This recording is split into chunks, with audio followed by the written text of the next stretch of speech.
ప్రభుత్వం వచ్చిన దగ్గర నుంచి కూడా అంగన్వాడీలకు సమస్యకు సంబంధించి అంటే తెలంగాణ కంటే కూడా 1000 రూపాయలు అధికంగా ఇస్తామని ఆంధ్రప్రదేశ్ ప్రభుత్వం జగన్మోహన్ రెడ్డి చెప్తూ వచ్చారు. కానీ అట్లాంటిది ఏది కనిపించలేదు. నెల రోజుల క్రితం కూడా అంగన్వాడీలందరూ కూడా వాళ్ళకు రావాల్సినటువంటి న్యాయమైన డిమాండ్ కూడా ప్రభుత్వం ముందు పెట్టడం జరిగింది. దాని మీద ఎట్లాంటి స్పందన లేదు. ఒక వారం రోజులుగా ఈ ఉద్యమాన్ని తీవ్రతరం చేస్తూ వాళ్ళందరూ రోడ్లపైనకి ఎక్కినటువంటి పరిస్థితులు అంగన్వాడీల దగ్గర కనిపిస్తా ఉంది. ఇప్పుడు అంగన్వాడీలు వర్సెస్ సచివాలయ సిబ్బంది అన్నట్టుగా కూడా అంటే మీరిద్దరూ కొట్లాడుకోండి అనే విధంగా కూడా ఈ ప్రభుత్వం వాళ్ళని వదిలేసిన పరిస్థితులు కనిపిస్తా ఉన్నాయి. రైట్, చూద్దాం. తెలంగాణలో కంటే జీతం 1000 రూపాయలు ఎక్కువ పెంచుతాము అన్న హామీతో పాటు ఇతర సమస్యలు పరిష్కరించాలి అన్నది అంగన్వాడీల డిమాండ్. బలవంతంగానైనా అంగన్వాడీల కేంద్రాలు తెరవాలని గ్రామ వార్డు సచివాలయ ఉద్యోగులకు ప్రభుత్వం ఆదేశం జారీ చేసింది. ఇటు సమ్మెకు దిగిన అంగన్వాడీలు వెనక్కి తగ్గడం లేదు, అటు ప్రభుత్వం వారి డిమాండ్లను ఆలకించడం లేదు. జగన్ సర్కార్ నిర్ణయంతో వ్యవహారం కాస్త అంగన్వాడీలు వర్సెస్ సచివాలయ ఉద్యోగులు అన్నట్లుగా తయారైంది.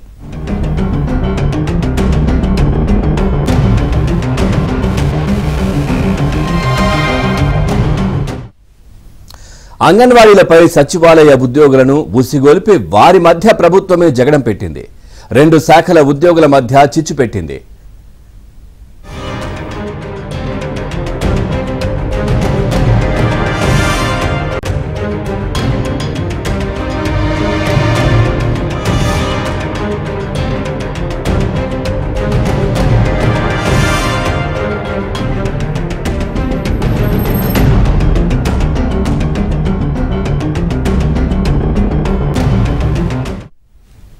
ఇక సచివాలయ సిబ్బంది సుత్తి పొలుగు ఇతర పనిముట్లతో తాళాలు పగలగొట్టి అంగన్వాడీ కేంద్రాలను తెరిచారు. ఇక ఈ సందర్భంగా సచివాలయ ఉద్యోగులు అంగన్వాడీ సిబ్బంది మధ్య వాగ్వాదం జరిగింది. పలుచోట్ల అంగన్వాడీ సిబ్బందికి విద్యార్థుల తల్లిదండ్రులు మద్దతుగా నిలవడంతో ఘర్షణ వాతావరణం ఏర్పడింది.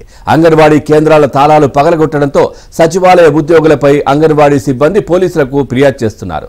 దీంతో కేసులు నమోదైతే తమ పరిస్థితి ఏంటని సచివాలయ ఉద్యోగులు ఆందోళన వ్యక్తం చేస్తున్నారు.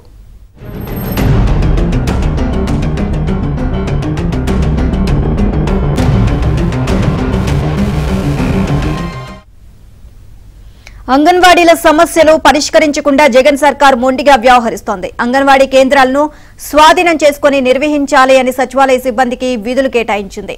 దీంతో రాష్ట్ర వ్యాప్తంగా అంగన్వాడీ కేంద్రాల తాళాలు బద్దలు కొట్టి స్వాధీనం చేసుకుని నిర్వహణ ప్రారంభించారు. దీంతో అంగన్వాడీలు వారిని అడ్డుకున్నారు.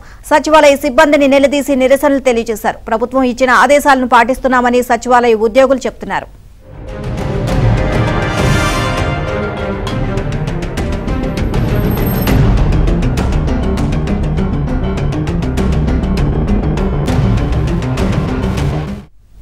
చివరకు ఈ వ్యవహారం పోలీసు కేసుల దాకా వెళ్లింది. దీంతో అంగన్వాడీలు సచివాలయ ఉద్యోగుల మధ్య కనపడని సంఘర్షణ నెలకొంది.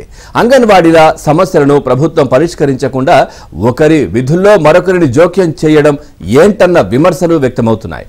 సమస్యను పక్కదో పట్టించి చోద్యం చూస్తోందనే అభిప్రాయాలు వినిపిస్తున్నాయి.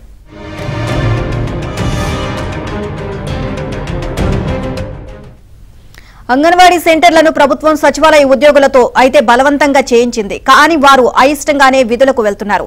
చిన్నపిల్లలకు సంబంధించిన విషయం కావడం అంగన్వాడీ సెంటర్ల నిర్వహణపై గతంలో వారికి అనుభవం లేకపోవడంతో సతమతమవుతున్నారు. మాకెందుకే గోలా అంటూ పలువురు ఉద్యోగులు వాపోతున్నారు. మా విధులు మాకు ఉన్నాయి, వాళ్ళ సమస్యలు పరిష్కరించకుండా వారి విధులు మాకు అప్పగించడం ఏంటి అనే విమర్శలు వినిపిస్తున్నాయి. అంగన్వాడీ కేంద్రాలు తెరుస్తుంటే నిరసనలు వ్యక్తమవుతున్నాయి.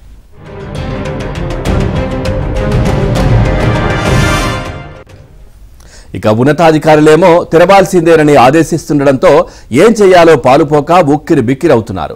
కేంద్రాల తాళాలు పగలగొట్టి బలవంతంగా తెరవడంపై అంగన్వాడీలు మండిపడుతున్నారు. ప్రభుత్వం జీతాలు పెంచకపోగా బెదిరింపు ధోరణులకు పాల్పడుతోందని ఆవేదన వ్యక్తం చేస్తున్నారు. సమస్యలు పరిష్కరించే వరకు సమ్మె వీడేది లేదని చెబుతున్నారు. మరోవైపు జగన్ సర్కార్ తీరుపై పిల్లల తల్లిదండ్రుల్లోనూ వ్యతిరేకత వ్యక్తమవుతోంది.